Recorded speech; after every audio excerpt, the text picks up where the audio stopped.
At that time, when I had received a message from my grandma, I was annoyed as I had other things to do instead of visiting her. I wished I didn't have to see her. When my diary had changed into the author's wishes, I was confused because this book had looked nothing like my diary. The book had its description, "Write down your wishes, which will be granted with this book." I went to test the book to see if it worked by wishing for Lindor, as my grandma loves Lindor.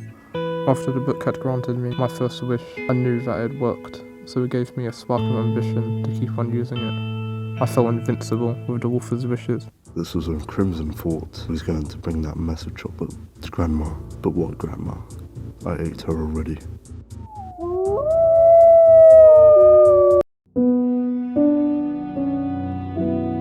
When I was heading to my grandma's, I started to feel like I was getting followed by a scary presence. Without hesitation, I took out that book and wished for my friend Woody to keep me safe. I was almost done with my shift, and suddenly a magic force had transported me to my best friend Crimson. Then Crimson went to give me a piece of this chocolate. I was worried at first, as Lindor's are small compared to this one. The chocolate had tasted delicious, but it was unusual how Crimson had got Lindor of this size. Crimson told me that he had wished for this Lindor by writing it in that notepad of his.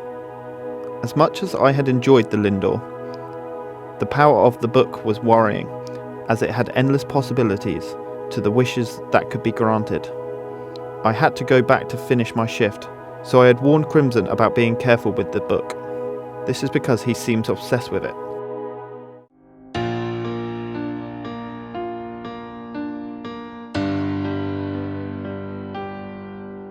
As I was following Crimson in the back and praying, I thought of a poem that had tuned with his demise. Crimson, oh Crimson, who had wasted his last written wishes.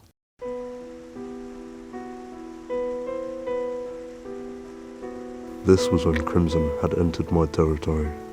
Little did he know I was acting as his dead grandma to keep myself hidden. I held my breath to slow down my pulse to make it harder to feel.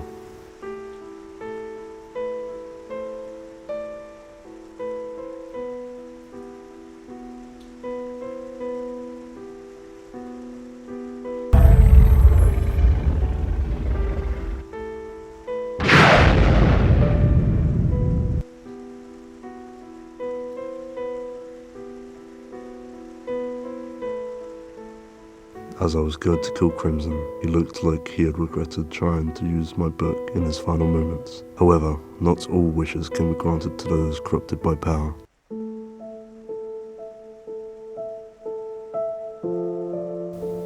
I wish I had listened to Woody. My favourite part of ending Crimson's life is because he didn't expect this one. A troubling, tricky trap. When someone writes in the author's wishes, I am the one who decides what wishes are granted. I lured him in by allowing his first wish so he could have a reason to go to his grandma. When I allowed him to summon Woody, it was so he could feel the power of the book protecting him. Lastly, I didn't grant his final wish because I was going to kill him.